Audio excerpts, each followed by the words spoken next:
Good evening. Thank you for braving the rain and coming out tonight. It's great to see everybody here. So I'm just going to begin with a little background. This is now becoming something of a tradition, our partnering with another organization to host and organize an exhibition featuring work by people from SVA who have some kind of connection with that other institution's community. So last year, we partnered with Museo del Barrio, and this year with Skowhegan. I'm really grateful that Sarah Workna, the co-director of Skowhegan, so warmly received my proposal, my suggestion that we work together, and it was just a fabulous collaboration. I want to give a shout out also to Allison Kuo, our program coordinator, who organizes or co-organizes, often in the background, all of our exhibitions, and also Francisco Di Tommaso, the director of SVA Galleries, for being such a great partner. So let me introduce tonight's event. Tonight we're here to celebrate the launch of the exhibition catalog for SVA. How do we pronounce it? Times. SVA times Skowhegan. SVA X Skowhegan. We'll talk about it. Yeah. What's that? Per Skowhegan, right. And have a conversation with the curator, Lauren Haynes, and two artists from the exhibition, Miryana Todorova and vin Touré. In August 2016, Lauren was appointed curator of contemporary art at Crystal Bridges Museum of American Art in Bentonville, Arkansas. Before that, and since 2006, Lauren was associate curator of the permanent collection at the Studio Museum in Harlem. At the Studio Museum, she curated landmark exhibitions including Speaking of People, Ebony, Jet, and Contemporary Art, Stanley Whitney, Dance of the Orange, a show that I saw and just absolutely loved. Thank you for that. And Carrie Mae Weems, the Museum Series. Lauren received a BA in Art History from Oberlin College in 2005 with a minor in African American Studies. Miryana Todorova, to my far left, her work questions the politics of public space and how people occupy it, and combines painting, performance, video, and public interventions. Miryana's work has been exhibited nationally and internationally at venues and events including Apex Art in New York, the Palisades Public Library in New Jersey, Lumen, the Video Art Festival in Staten Island in 2011, Parlor number 21 in Venice, Pulse Art Fair in 2012, Node Center for Curatorial Studies in Berlin, and Brick in Brooklyn. Miryana received a foundation degree from Central St. Martin's in London, a BA in Illustration and Animation from Istituto Europeo di Design in Rome in 2006, a diploma in, she has a lot of degrees, a diploma in Design and Society Actions on Public Space from Elisava, Escola Superior de Diseño in Barcelona, a BFA in Fine Arts from SVA, and an MFA in Fine Arts from SVA. Wow. In 2012. She attended Skowhegan in 2012, right after finishing SVA. vin Touré is an Ivorian-American artist who engages with his heritage and his urban Southern upbringing through his creative practice. His work has been presented at the Prism Art Fair and at Gateway Projects in New Jersey. And he has a few other things in the works that I'm not allowed to talk about yet. In 2014, Marvin received a BA in New Media Arts with a minor in Architecture from Southern Polytechnic, which is now Kennesaw State University, Marietta campus in Georgia. And in 2016, just this last spring, he received an MFA in Fine Arts from the MFA Fine Arts program at SVA. He attended Skowhegan just this last summer. Please join me in welcoming Lauren Haynes, Miryana Todorova, and vin Touré.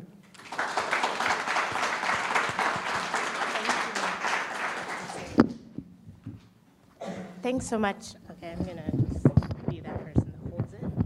Yeah. Sorry, guys. Here we go. mainly so I can lean back. Thanks, Mark, for that amazing introduction. Thank you all so much for braving the New York weather. I get to say that now because I don't live here. I'm like, oh, it's so cold here. It's not that cold. Really excited to welcome Marvin, Miryana. Thank you guys so much for agreeing to participate in this with me. And just to give you guys a little bit of sort of overview of what we're going to do, we're just going to chat a little bit about the exhibition, about both your experiences at SVA and Skowhegan, and then definitely leave time for questions. So please make sure, if anything that we're saying rings true, please jot it down, and we'll make sure to have some time for questions at the end, and then also some time for everyone to look around again and have another drink and spend some time in the show before we end at 8. So does that sound good? So just to, I guess, start, maybe we can think about this idea of how Mark really read a bit about your works and your practice, and maybe we can just dive in to the works that are on view here. Luckily, the way that this is set up, we're in an amazing spot because your works surround us in a way at various corners. So Miryana, do you want to start and talk a little bit about the work in the show, which is to our left? You're right. Just mic check. No, sir. Hello. So, Maybe you. maybe we will have this. Sorry, guys. So the work that's included in the exhibition is these works that are along this wall. They're 4 paintings, and they're about landscape and movable architecture, and this sort of altered geography that I think we were connecting on, like, when I was talking first to Lauren and she invited me to participate. And they're not works that I did directly in relation to SVA or to Skowhegan, but in a way they're very much there in the thinking. Like, I think a lot of things came from being at Skowhegan in the woods in 2012, and also before that for a couple of years at SVA. And I think it's partially this displacement and also this viewpoint that's altered, and then allowing so many voices to come to you that sometimes are like filters, and other times are just barriers that you're overcoming. So when I was doing the works, it was also like thinking about the stuff that you're working through, and you're almost every time so close to something that you desire or you believe in, but there's always something that you struggle with in order to get there. So I think they're about like viewing something from a point that it's so close to that point of being there, but it's still not there. So I think it has to do with topics that I'm also interested in my work, which is social mobility and the sort of construction of yourself and expansion of the body. I'm interested in also creating this movable architecture idea that is allowing people to be more empowered, to move things as they go and not be so like obstructed and stuck in structures. So those were some of the things that were related to the work. But in my own work in general, I make sculptures and videos and performances and paintings and a lot of other things. So the practice is sort of expanded, and painting is only usually the beginning of everything else. A lot of ideas I generate through painting, and then they become like covers or prototypes, and then they travel to the world and enter in situations with social practice a lot. What was your work before 2012, and when you were in school? What was your work like? Was it sort of a similar language and similar ideas, or has there been a real progression for you in what you're thinking about and how the work has evolved, I guess, particularly over the last 4 years since you've had the experience at SVA and then Skowhegan? The work was always consistent in this interest of architecture and the body, but I think the work started to relate to spaces more as I was traveling, and especially the last 4 years have been so difficult in just managing life and traveling so much. I've shown in Europe and here and constantly being on the go, and I think this idea of the artist that just travels and exists in so many places is really wonderful, but in a way, I think in my work, I try to bring a lot of the everyday of this sort of awkwardness of how we have to manage all these different realities. So I think the work in the last year, especially, has returned more to painting, and after Skowhegan and during SVA as well, and during Skowhegan, I did a lot of performative work. Also at Skowhegan, I was doing frescoes, which were sort of returning to my family because my grandfather was a fresco painter in Bulgaria. So I think Skowhegan was a place where I really came back to where I came from. And I think SVA was a place where it helped me to get introduced to New York and to the world in general, and to become so much more confident as an artist of what I'm really going for.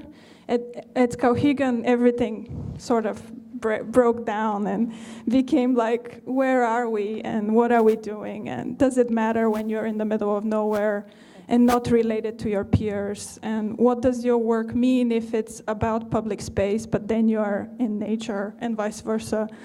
So at Skowhegan, I made these frescoes that were a lot about nature and landscape. And in my other work, it's so much about architecture. So these last paintings in the last years were like a clash of both.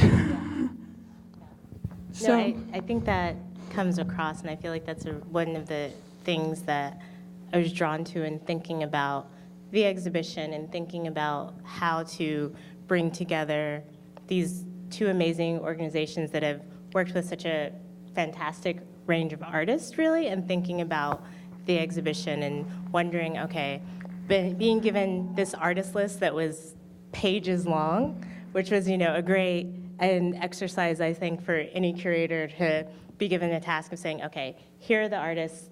Some I knew, some I didn't, and really being able to dig in and look at websites and start thinking to colleagues in the field also who I knew had relationships with some of the artists, and really thinking about, okay, how do I think about this in a way that brings together these two places without it just sort of feeling like, oh, coincidentally, here's a grab bag full of artists, and here are 5 that I picked out, here are 6 that I picked out, but really wanting to give a focus. So first I decided to narrow it down a little and thinking about, okay, what does it mean to look at alums from both programs and a few faculty from 2000 to 2016, and then really what does it mean to think about and engage with artists who are in their own variety of ways thinking about this idea of landscape or place or geography, particularly now as we're in, our society that is very global and very much people are living and working and being able to think about, well, how do I make work here? How do I make work in Europe? How do I show work at all these places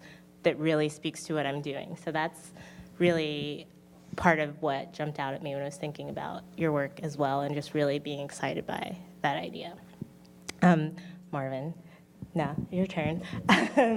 And it was also, as I mentioned, the list long, but really being excited about this idea of including a very recent alum, so someone who at the time had probably just gotten back after the summer at Skowhegan, and just really also excited about this idea of an installation and doing something site-specific. So can you talk to us a little bit about your work in general and then the work that we have on view here? So I guess I have a question first for the audience. Like, how many of you have ever made like a mind map? Like, raise your, like a show of hands. Okay. What is that? A mind map. Okay. Ooh. I'm gonna get to it. What about taking notes? Anybody? Well, anybody who's in Mark's program, you should have taken some kind of notes, like raise hands. Okay, all right, so pretty much the reason why I did that little exercise was just what I was doing was in a way trying to do this exercise in cognitive mapping. So I'm like mapping out my ideas, and and mapping out like my mind state. So in this idea of landscape and in the, I guess, conversation of this exhibition, I was thinking about the landscape, like my mental landscape, like psychologically, like where I'm at the time. And anybody who's been to Skowhegan knows that you're kind of discombobulated after you come back. So it's a little disheveled and, it's kind of loud. It's a little disheveled and all of these different ideas and different emotions and things kind of come together and you're trying to like put yourself back together. So in a way of seeing yourself as a puzzle and you in a way being dissolved and then you trying to, you know, pick up the pieces and then figure out like what that means. So, and my practice in general. So as of late, I'm kind of looking at this idea between the, like me as a black male, as a like Ivorian American artist, like this idea of like this space I hold in the American consciousness of kind of oscillating between quasi and superhuman. So that's why I kind of like, if you look, there's like superheroes and, you know, cartoons and stuff in my work, because I kind of look at this idea of what does it mean to be viewed as not human, as less than human, but then what is it to be fetishized as having superhuman abilities? So these are kinds of like the ideas that I toy with in the work, and I use games and, you know, comic book imagery and cartoons to kind of like suss that out. You both touched on this a little bit, but I'm gonna push it. I want to know more.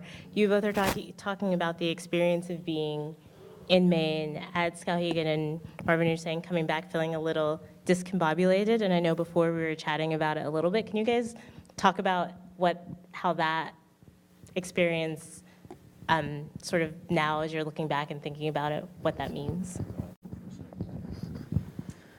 I think everybody who goes there comes back and tries to, like, the next 5 years, figure out what happened, but it's a lot of things. I think it's the fact that you're isolated first, and you're like with these amazing people.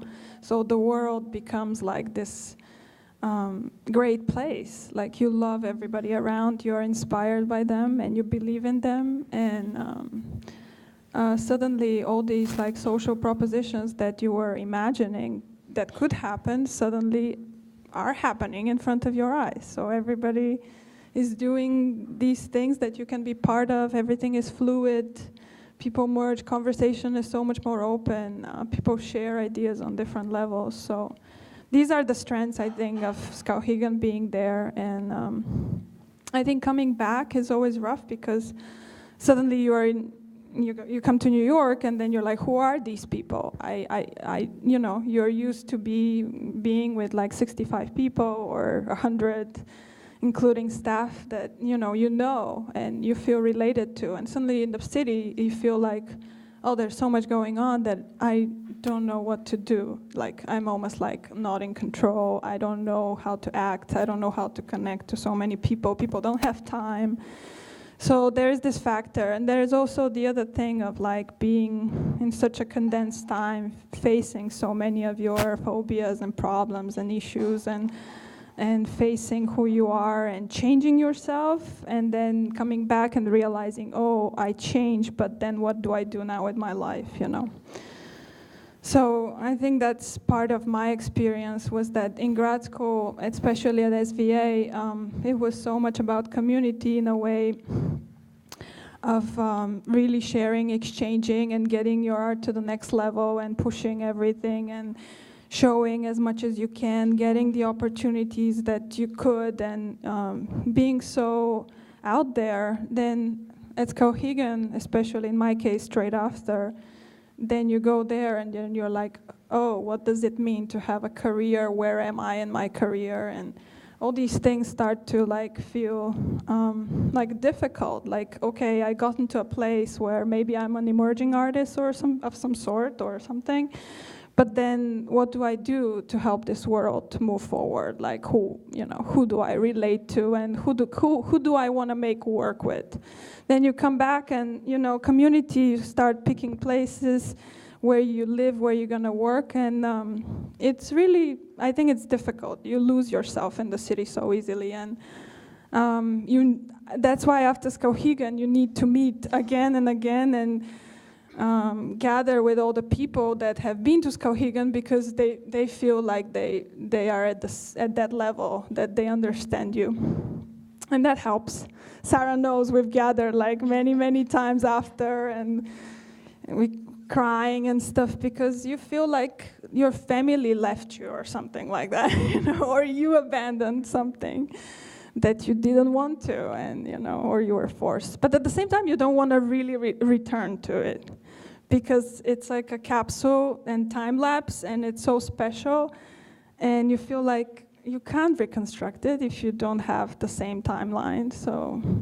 So coming back to it is not good, and actually reinventing it, it's the only way, perhaps. So you try to create all these initiatives and exhibitions, and people do shows and performances and projects together. And I think it's in that sort of search of how can we make at least these fragments of what we had there happen again, and maybe that could build up to something. And I think with SVA is the same thing. I returned to SVA in order to find these people that are interested, and they're not just competitive and pushing you in order to get to the next thing, but they're really wanting to expand their vision, and they're questioning, and they're at every stage thinking and reconsidering. And I think it's hard for all of us to sort of live, especially in New York, when you are so pressed for time. But I think we've got to find these like time capsules where we are together and we are, intensely together. I think it happens at Skowhegan, it happens at the MFA, at SVA. I mean, I had such a strong connection with all the people I graduated with, and it was because of the time we spent together, and madness was possible, and we could do anything, and everything was like, oh, we could just do this, even though, okay, time was king, the clock was ticking, it was May coming in, and SVA was like, oh, you've got to get out. Yeah. No, it definitely seems as if this idea of community and how you find a community at both places and keep it seems to be something I think that both of you talk about and have been interested in. Yeah, I mean, I think in my experience, it's just a matter of, like at school, it's so deadline oriented where it's like, okay, well, I have a paper, I got to do artist statement, I need to have this project done before this review, before this person comes in my studio. But at Skowhegan, it's like, it slows you down completely. You're just literally out there in the woods, and you get time to really reflect and to hear yourself. Because sometimes in the city, it's so noisy that you can't hear yourself. Like I didn't even realize like how much something as simple as like my cell phone was noise. It's still noise. It's like visual noise. It's like, and how that can be distracting to my creative practice. So to think about me actually sitting down in this kind of barn-style studio and just really like listening to the wind and having people come into my studio, or even just walking down a trail and talking to somebody, like stopping in the middle of the trail and talking to somebody for 4 hours about like anything from, I don't know, hip hop to, I don't know, like what we're gonna eat at the dining hall or whatever. But it's like, it's deep, intense conversations, and I think they all, in a way, get you to really think about your practice differently. And I think for me, it was about this idea of this intense emotion and putting that, I guess, imbuing that into the work and why. Like, where is that coming from? And to suss out the source of like that creative juice, because in school sometimes you're going so fast you can't really like think about like why do I even make work in the first place? Like, why do I care about this? Like why would I go to the store, buy canvas or stretch canvas, or why am I drawing squiggly marks on a piece of paper? Like, it doesn't, in the broader scheme of things, like it doesn't make sense. Like, why am I doing this? And I think as Skowhegan, it gives you time to really, confront yourself with that question. Like, are you, is this something that you really care about, and why do you care about it? If you're only focused in line and form, if that's like your only thing, and you're trying to discover that in like string or whatever, like it's that idea of I understand why I like this string. Like, you know, or I understand why I like the color blue or I like black. Like, you know, it's like I understand why I'm drawn, I have these natural urges to these mediums and these like, and these ideas that I'm discovering. So I think that coming back to the city, it's about bringing that time, like how you got to that quiet, back into your life now. And I think that, you know, I don't know if it's gonna take like 5 years. Like, that's a lot. Like 5. Like, that's to dissect it for. I hope so. But I mean, as of right now, the way I'm looking at it is that I'm still kind of, you know, it's intense emotions that you're going through, and I'm still kind of getting through it. But I think that the most important aspect for me was to, you know, get confronted with myself. And you see your reflection in everything. You see your reflection in the leaves, and the wind, and the sounds of the birds. You see your reflection in the grass, in the gravel, in the lake. Like, it's like you're looking at yourself and constantly being confronted with like why you create. And I don't think a lot of people outside of that environment like question that or even have a drive to even ask that question, because like you're too busy trying to pay rent. Who's gonna sit down and think about like, oh, like, why do I like the color blue? Like, yo, like, no, nobody has time to think about that. So it's like, you know, it's really a great place to sit down and just like, you know, reflect. Yeah. I feel like that's an important point that you're making, that sometimes being in the city and being in the art world and being artists and art students, there's a lot of pressure on sort of the next thing and what you need to do and how you have to keep going, but really being able to take advantages of places like Skowhegan and residencies that give you a moment to reflect and think about it and come back to the work while you're doing it, I think is really important.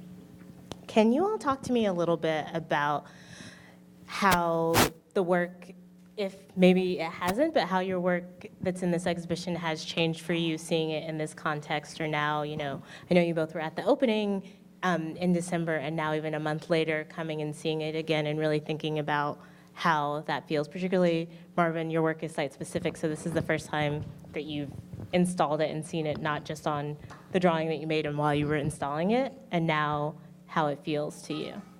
I think in terms of, well, I think I'm gonna answer it this way. In terms of like how my work, I guess, has changed since, you know, from school till now, I think that for me, I don't know, like I had a couple of really great studio visits, and I remember one towards the end with Craig Drennan. He was one of the deans this past summer. He's like awesome, and like he told me about this idea of your critical mechanism, like when you're thinking about your work, your critical mechanism being like overpowering your ability to actually create something meaningful. So sometimes we get so caught up in theories, and that we, you know, theory and these kind of deep questions of that, you know, of our history and things of that nature, that we forget to think about, you know, that like emotion and intuition and feeling and what drives your practice in that way. So I keep going back to the idea of like that emotion driving the practice, because I think that's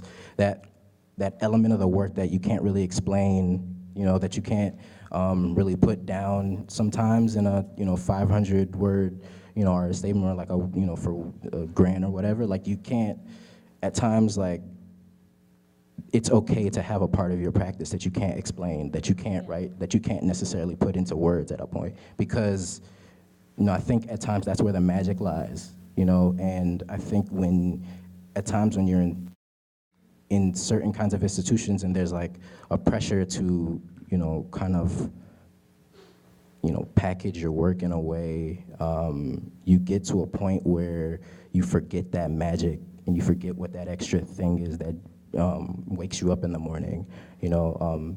Also had another great studio visit with Robert Gober, and he was just like, you know, when you find out what, you know, that thing is that wakes you up in the morning, you have to protect it. So that's something that I've constantly, I guess, these ideas have been constantly thinking about. This idea of like this kind of emotive quality of the work, and you know what that means. So I think that's something that has changed, because my work before was a lot of head, you know. And you know, I think I got to a point like after the summer where I'm really starting to let like the magic back in, like something, like if there's a voice I can't really explain, like I don't want to demystify my practice too much, that I can like, that I don't know whatever that specter is that like at 4 a.m, that's like whatever that spirit is that's like speaking to me to think, to make, to, you know, make that gesture or rip this up or, you know, throw that out, whatever that is. I don't want to name it just because I don't want it to leave. You know, because I feel like sometimes when you get too caught up in trying to put it down, you end up losing the magic, and then you just become formulaic, and you know, yeah. So I think that's the biggest change for me, was to, you know, get that like that gold back in the work. Back to the show a little bit. So, I kind of knew a lot of the people in the show. First with Alejandro Guzman, we were in the same year at Skowhegan. Greg, I knew him out of SVA. He was 2 years ahead of me. We were best friends. Sharona was one of my best friends who was behind. So I kind of, you know, from you describing the show and knowing who's in the show, I sort of kind of started to create this you know, idea about what I'm going to see, and knowing the work of the people that, you know, and especially Fred and Tommy and all our faculty from SVA, you know, sort of they were the people that I would look up to and like follow their work a lot. So I felt like I had a pretty good understanding of what's going on. And also you mentioned geography and identity, and, you know, there were these things that I kind of like, you know, they made sense. And then it was interesting when I came to see the show a couple of weeks later, like I was kind of surprised, because in a way, like everything did make sense and also didn't. So it was a little bit of I think that's where I feel like it's the strongest point in the show, is that nothing is as you know it, in a way. Like everything gets like transformed because of context or because of where you are, or, you know. So yeah, with Sharona's work, I really love her paintings, but I suddenly, like her being next to mine, I felt like, oh my God, we really like related. And I never felt so, you know, before. But I guess even in terms of color and the way we were thinking about all these layers of perception and optics and looking through spaces, through another spaces, and this sort of altered vision. And I feel like also having Ulrike's work, I felt suddenly so related to them as well. And they made me feel like that they possess something that I'm also pursuing in my work. Even though I'm making different kind of work, it's like this intensity to the moment and the detail and seeing something so well, but it's also so far. And I really love the installation of Tommy, and, you know, and also that work, like really, I really connect to, and I'm inspired by. So the show became like this sort of contradiction between what you know and what you don't. With Alejandro's work as well, we did performances together when we were back at SVA, and it was like seeing, like, again, like these sort of structures, and remembering also what he did at SVA and at Skowhegan too. It felt different. I think it's also time removes these layers of how you understand the work. I remember having like studio visits with these people, especially with Sharona and with Alejandro, and feeling like I know what I'm talking about. I have an opinion about the work, but then we don't talk to each other for a few years, and I feel like I don't know anymore, you know. So I think it's also that element of knowledge and how much you apply to the work, like, and you're judging it before you even seeing it. So I think the show was refreshing in a way that, okay, now I'm like confronted with work that I could see it fresh eyes, even though I know where it comes from, but still, like, it surprises me. So I love that about the show, and I'm glad that it happened. So. Cool. I think we should open it up for questions from the audience. I also want to give you all an opportunity, if you guys have questions for each other, or even for me, let me know. But anyone have a question? There's a microphone, so I think it's this one. Thank you. So my question's for Marvin. When you're in the city, I'm sure you're faced with issues of politics and race, masculinity. But when you go away and or Skowhegan, how does that change when you're not confronted with it on a daily basis? You talked a little bit about the waking up and sometimes the magic's not there. Is that because some of the tensions were not so in front of you? So how did that change your work dealing with these issues when you're not in the tension of a city? I mean, I think that, see, I grew up in Georgia, so it's not just about the tension being, here. It's kind of everywhere. People bring that with them wherever they go. So whether you're in, I don't know, in New York or doing a residency on the moon, if you have people that are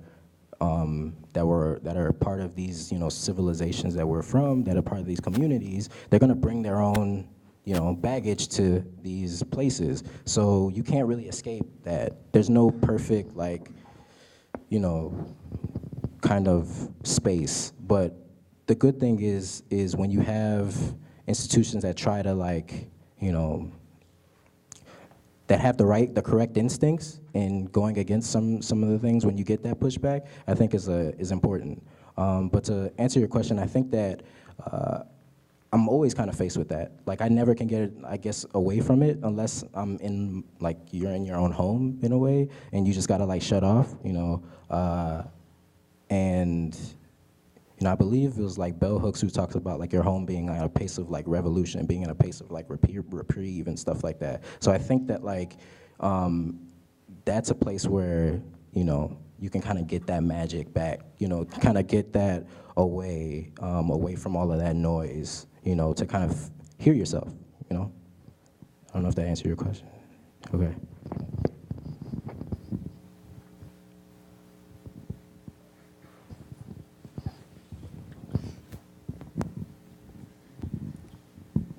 Hello. I can't see you. Hi, everyone. I had a quick question for you guys. I hear a lot of talk about the epiphanies that you had or the realizations during this program. Was it facilitated by the program itself, the people that you were involved with, the teachers, your peers, or was it more of a byproduct just being in a place? I know, Marvin, you talked about that a little bit, but what was more of the facilitator of that awakening, I would say? Of the awakening, I think it's I don't know. I think it's a combination of everything, of just the artists that you're surrounded with, how your mind works, and then also being in that space. I think it just creates this weird, perfect equation that's gonna kind of push you to get to those points that another environment wouldn't have as intensive factors to push you to get there. I don't know if that makes. I would say it's of course the people most of the time. For me, it's been the people that you can work with or you're surrounded by. Our group in 2012 at Skowhegan was amazing. We're just everybody wanted to collaborate so much between each other, and every day there will be a performance somewhere that somebody is shooting a film, and do you want to be a cast? Do you want to make this? Do you want to make that? Stages in front of the field, and people going on a boat in the lake and shooting something. You were always part of something, so I think that was the most valuable to me. And I think in the city ever since, I could say that to SVA too. I mean, I was sort of claimed to be this teaser of everybody and trying to push everybody to do shit, and people were sometimes mad because I would want people to be active, and they would be like, not always people have to do so many things. But I always feel like if you're in a place with other people, okay, you can close yourself off and be there as well. But I think the most valuable thing is to try to do something with them and to understand them. So that happened at SVA too. I collaborated with a lot of people. Most of my performative projects were collaborative, so there were performances on the street, people coming to do something, or shooting, or helping me. So I think that happened in both SVA and Skowhegan. The most was like this participation that did not have to always equate money, did not have to always equate exact time. And it's hard. It's hard because then things get messy. You don't know how to define them. And then after that, there's this product or a project or an artwork, and you don't know how to share it. You don't know of its existence. That happens a lot with my work, that, you know, when it's performative and collaborative and open to participation, then, you know, then the project travels and becomes part of other work. And then, you know, it's hard to define sometimes the authorities and who is supposed to, you know, continue to take care of the work. But I think the most important for me is like really the people and how you negotiate with them to create these situations. At Skowhegan was a little bit easier because people had time. In the city was a little bit tougher because, you know, it was just tougher. But then my work is, again, like, I'm interested in public space, so I love making work in the city because there is a reality out there on top of another reality, on top of the everyday. And so much to, yeah, as you said, reacts against. You have these tensions. Whether in nature, you know, you're a little bit more on your own, so you have to create everything kind of out of scratch. I hope that answers.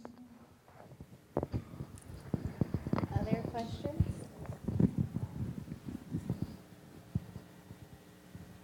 Yeah. Whoa, I did it again.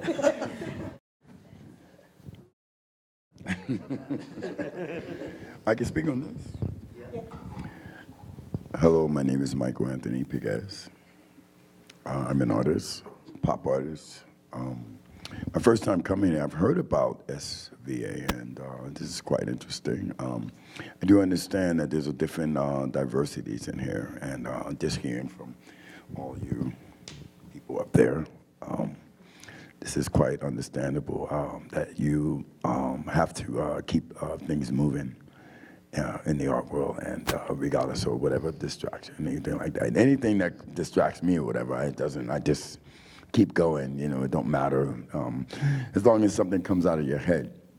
But this is really interesting to see that artists, young people still, you know, prospering and as prolific as much. This looks very prolific in here, by the way. You know, there's a lot, you know, stuff I can see behind this, and I'm just glad to be here, and just quite interesting. Thank you so much. Thank you.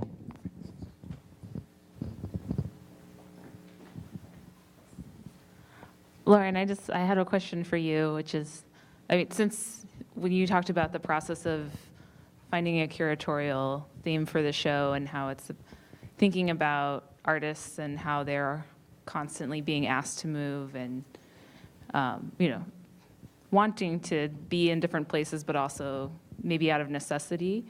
I just was wondering how that might have resonated for you, since you were living in two cities at once while you were curating the show and, you know, making that transition. Yeah, I think, you know, for me, I am learning, and I feel like everyone will need to learn this, how do you use your time and think about, you know, all the things that you get asked to do and really prioritize what you say yes to. So really, in thinking about how this all came about, and when Sarah reached out and was like, of course I want to do this, I think part of my brain should have been like, wait, can you actually do this? And I think it did, because I realized that this was such an exciting opportunity for me, because I was at the Studio Museum for almost 10 years, and the Studio Museum, for those of you who don't know, is a museum on 125th Street between Lenox and Adam Clayton Powell that for almost 50 years has been really at the forefront of this idea of artists of African descent. There's an amazing residency program, and really it's been a space for a lot of artists to get their start and to really be able to express ideas. And so working with a very particular set of artists, Black artists mostly, or artists who are thinking about ideas around Black culture for 10 years, and then being about to transition into an institution that is focused on American art and all the ways and what that means. Really excited by the opportunity that I was given with this exhibition to think about artists across the board. So really being able to dig in and think of this list and do some interesting ideas of how do you make connections for artists, and what am I thinking about, and what's exciting to me, and what is going to sort of keep me excited about this project that's happening at a time where, you know, I think I had a few studio visits with people, and then I'm pretty sure I probably told everyone, so we can Skype because I'm moving in like 2 days, or I'll be back in a week, and so really also thankful for all the artists who were very flexible, and, you know, the teams at SVA and at Skowhegan who are really working with me to make this happen. So I think it was an exciting exercise in that way for me, and it was also just honestly really a way to stay connected to New York and to this institution, and to really be able to know that, okay, I'm gonna have these moments to come back and to engage with a whole new set of artists, and to really be excited about what I can bring from this experience to my new job, and to really think about how do I continue this conversation with all these artists in a new context was something that I hope to take away from this.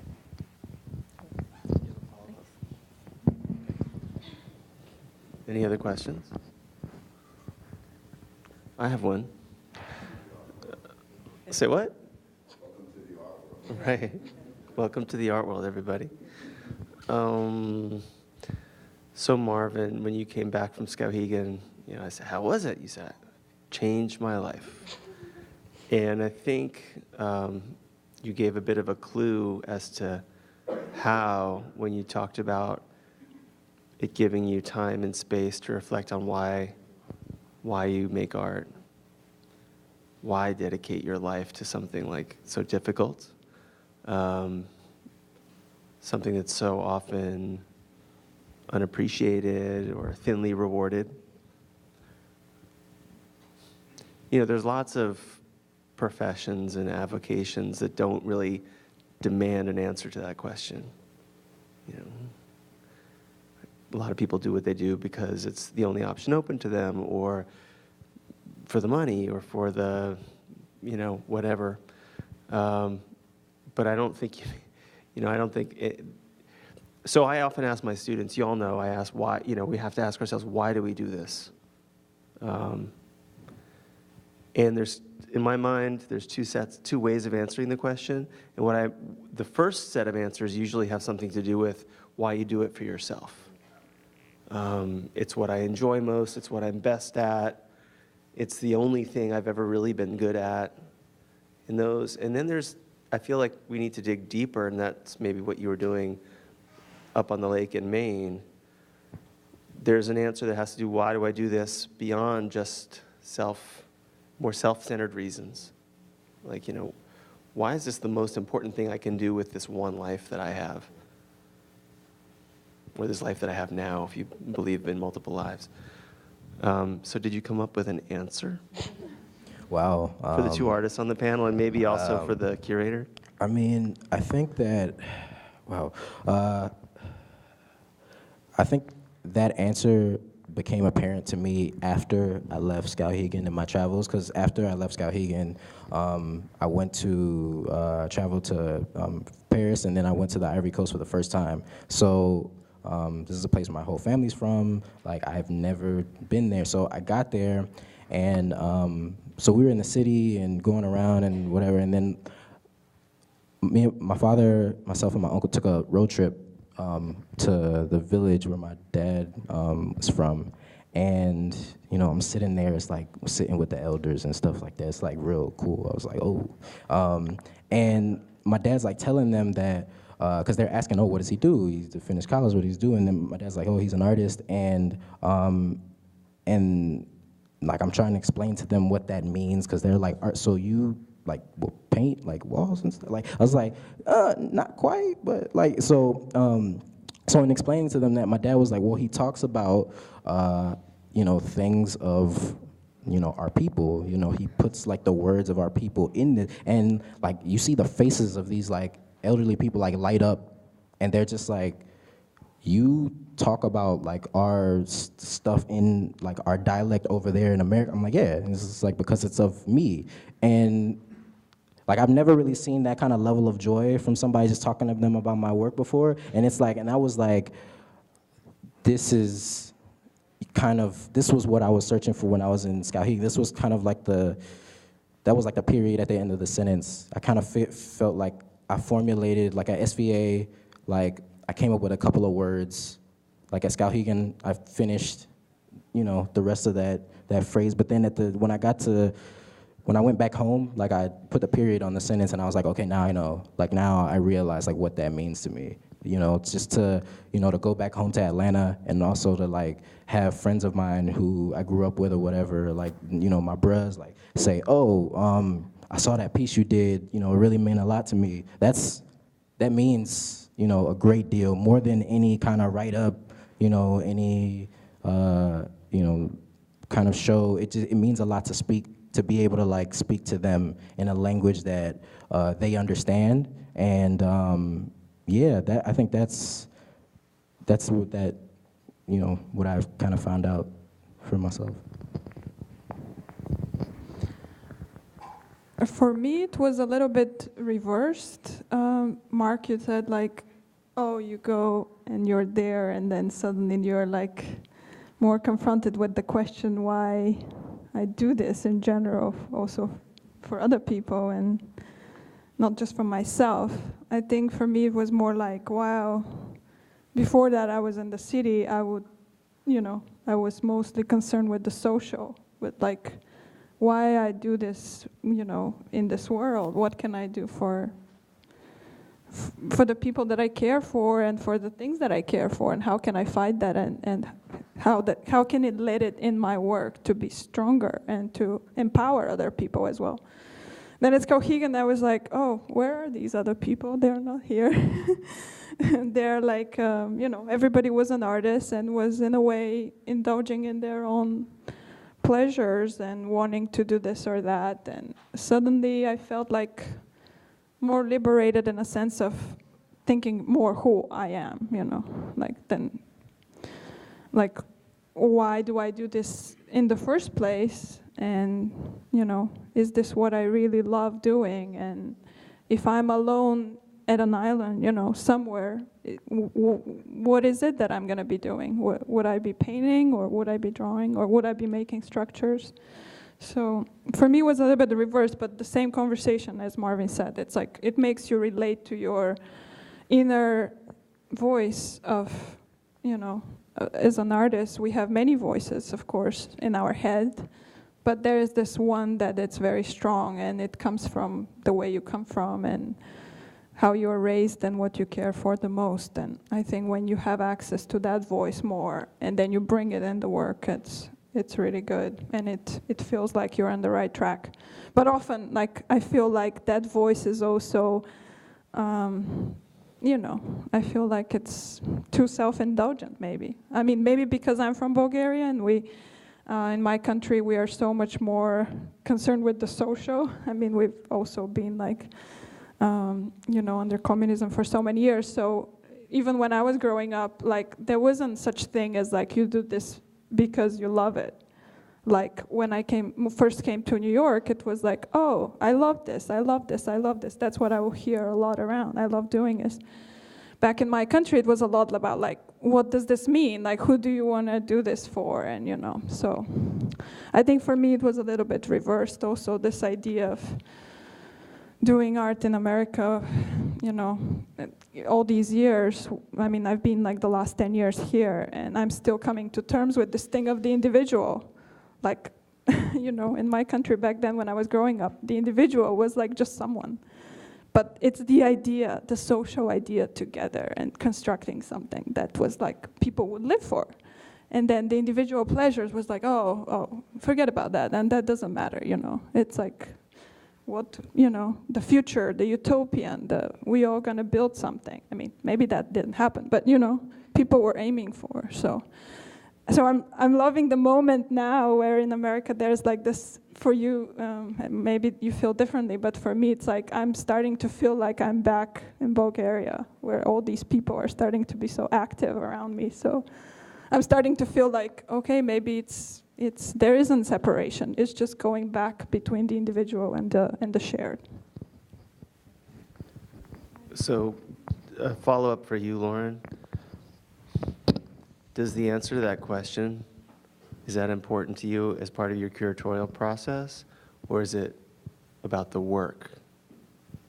I mean, the answer to that question, of course, is deeply rooted in, has to do with where the work comes from, right? But is the answer to that question important for you as a curator? Absolutely. I mean, I think what I sometimes go back and forth when I think about what my favorite part of my job is as a curator, but really it comes down to the particularly a contemporary art curator, it comes down to the conversations that I get to have with living artists. And to be able to talk to an artist, and you can see someone's work and be drawn to it and want to know more, but if when you start that conversation, there's really nothing behind it besides, oh, I made this, and there's no sort of reason that an artist can give about how or why or what really connects them to the work or why they make work and what the goal is, then it's hard to stay excited. At least for me, it's hard for me to stay really excited about this person's work and to want to invest time and, you know, whatever opportunity I can give in the conversation with someone. So really being able to, and there's no, you know what, there's no, I guess, it's not as if I want someone to have a particular answer to that question because I really want it to be true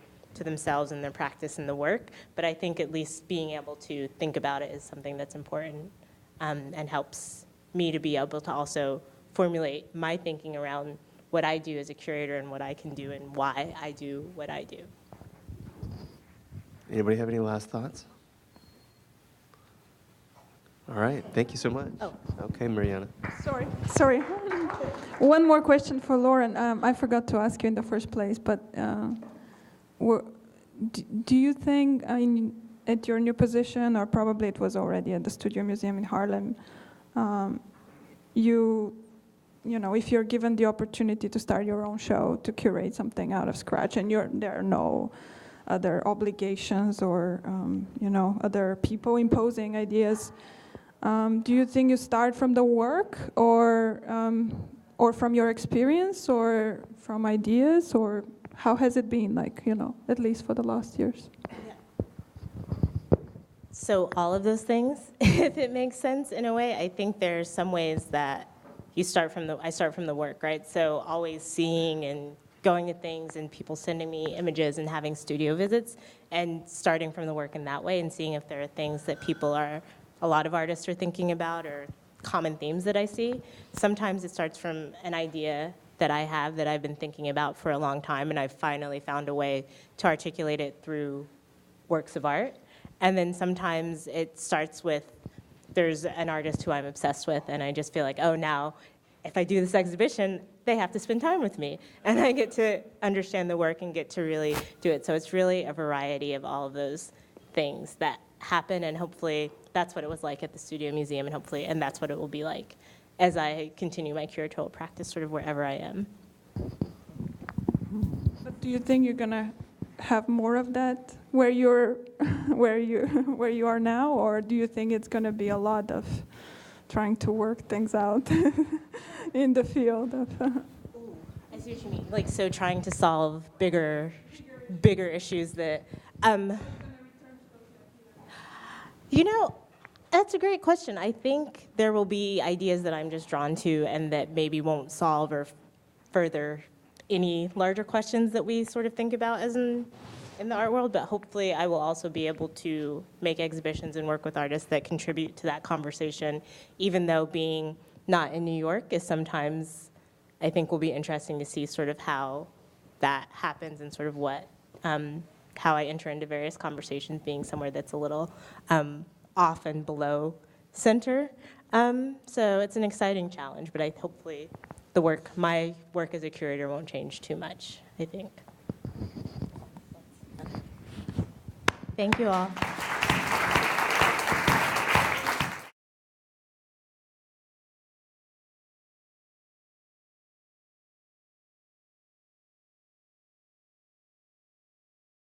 Good evening. Thank you for braving the rain and coming out tonight. It's great to see everybody here. So I'm just going to begin with a little background. This is now becoming something of a tradition, our partnering with another organization to host and organize an exhibition featuring work by people from SVA who have some kind of connection with that other institution's community. So last year, we partnered with Museo del Barrio, and this year with Skowhegan. I'm really grateful that Sarah Workna, the co-director of Skowhegan, so warmly received my proposal, my suggestion that we work together, and it was just a fabulous collaboration. I want to give a shout out also to Allison Kuo, our program coordinator, who organizes or co-organizes, often in the background, all of our exhibitions, and also Francisco Di Tommaso, the director of SVA Galleries, for being such a great partner. So let me introduce tonight's event. Tonight we're here to celebrate the launch of the exhibition catalog for SVA, how do we pronounce it? Times. SVA times Skowhegan. SVA X Skowhegan. We'll talk about it. What's that? Per Skowhegan, right. And have a conversation with the curator, Lauren Haynes, and two artists from the exhibition, Miryana Todorova and vin Touré. In August 2016, Lauren was appointed curator of contemporary art at Crystal Bridges Museum of American Art in Bentonville, Arkansas. Before that, and since 2006, Lauren was associate curator of the permanent collection at the Studio Museum in Harlem. At the Studio Museum, she curated landmark exhibitions including Speaking of People, Ebony, Jet, and Contemporary Art, Stanley Whitney, Dance of the Orange, a show that I saw and just absolutely loved. Thank you for that. And Carrie Mae Weems, the Museum Series. Lauren received a BA in Art History from Oberlin College in 2005 with a minor in African American Studies. Miryana Todorova, to my far left, her work questions the politics of public space and how people occupy it, and combines painting, performance, video, and public interventions. Miryana's work has been exhibited nationally and internationally at venues and events including Apex Art in New York, the Palisades Public Library in New Jersey, Lumen, the Video Art Festival in Staten Island in 2011, Parlor number 21 in Venice, Pulse Art Fair in 2012, Node Center for Curatorial Studies in Berlin, and Brick in Brooklyn. Miryana received a foundation degree from Central St. Martin's in London, a BA in Illustration and Animation from Istituto Europeo di Design in Rome in 2006, a diploma in, she has a lot of degrees, a diploma in Design and Society Actions on Public Space from Elisava, Escola Superior de Diseño in Barcelona, a BFA in Fine Arts from SVA, and an MFA in Fine Arts from SVA. Wow. In 2012. She attended Skowhegan in 2012, right after finishing SVA. vin Touré is an Ivorian-American artist who engages with his heritage and his urban Southern upbringing through his creative practice. His work has been presented at the Prism Art Fair and at Gateway Projects in New Jersey. And he has a few other things in the works that I'm not allowed to talk about yet. In 2014, Marvin received a BA in New Media Arts with a minor in Architecture from Southern Polytechnic, which is now Kennesaw State University, Marietta campus in Georgia. And in 2016, just this last spring, he received an MFA in Fine Arts from the MFA Fine Arts program at SVA. He attended Skowhegan just this last summer. Please join me in welcoming Lauren Haynes, Miryana Todorova, and vin Touré.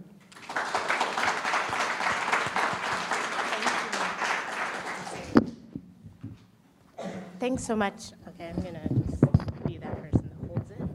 Yeah. Sorry, guys. Here we go. mainly so I can lean back. Thanks, Mark, for that amazing introduction. Thank you all so much for braving the New York weather. I get to say that now because I don't live here. I'm like, oh, it's so cold here. It's not that cold. Really excited to welcome Marvin, Miryana. Thank you guys so much for agreeing to participate in this with me. And just to give you guys a little bit of sort of overview of what we're going to do, we're just going to chat a little bit about the exhibition, about both your experiences at SVA and Skowhegan, and then definitely leave time for questions. So please make sure, if anything that we're saying rings true, please jot it down, and we'll make sure to have some time for questions at the end, and then also some time for everyone to look around again and have another drink and spend some time in the show before we end at 8. So does that sound good? So just to, I guess, start, maybe we can think about this idea of how Mark really read a bit about your works and your practice, and maybe we can just dive in to the works that are on view here. Luckily, the way that this is set up, we're in an amazing spot because your works surround us in a way at various corners. So Miryana, do you want to start and talk? Interested in my work, which is social mobility and the sort of construction of yourself and expansion of the body. I'm interested in also creating this movable architecture idea that is allowing people to be more empowered, to move things as they go and not be so like obstructed and stuck in structures. So those were some of the things that were related to the work. But in my own work in general, I make sculptures and videos and performances and paintings and a lot of other things. So the practice is sort of expanded, and painting is only usually the beginning of everything else. A lot of ideas I generate through painting, and then they become like covers or prototypes, and then they travel to the world and enter in situations with social practice a lot. What was your work before 2012 and when you were in school? What was your work like? Was it sort of a similar language and similar ideas, or has there been a real progression for you in what you're thinking about and how the work has evolved, I guess, particularly over the last 4 years since you've had the experience at SVA and then Skowhegan? The work was always consistent in this interest of architecture and the body, but I think the work started to relate to spaces more as I was traveling, and especially the last 4 years have been so difficult in just managing life and traveling so much. I've shown in Europe and here and constantly being on the go, and I think this idea of the artist that just travels and exists in so many places is really wonderful, but in a way, I think in my work, I try to bring a lot of the everyday of this sort of awkwardness of how we have to manage all these different realities. So I think the work in the last year... Talk a little bit about the work in the show, which is to our left. You're right. Just mic check. Awesome. Hello. So, Maybe you. maybe we will have this. Sorry, guys.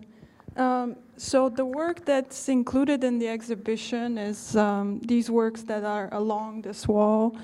They're 4 paintings, and they're about landscape and movable architecture, and this sort of altered geography that I think we were connecting on, like when I was talking first to Lauren and she invited me to participate.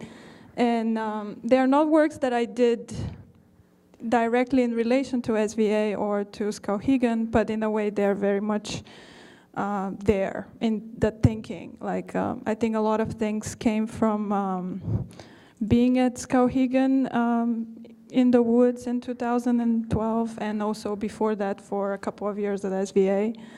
And I think it's partially this displacement and also this viewpoint that's altered, and then allowing so many voices to come to you that sometimes are like filters, and other times are just barriers that you're overcoming.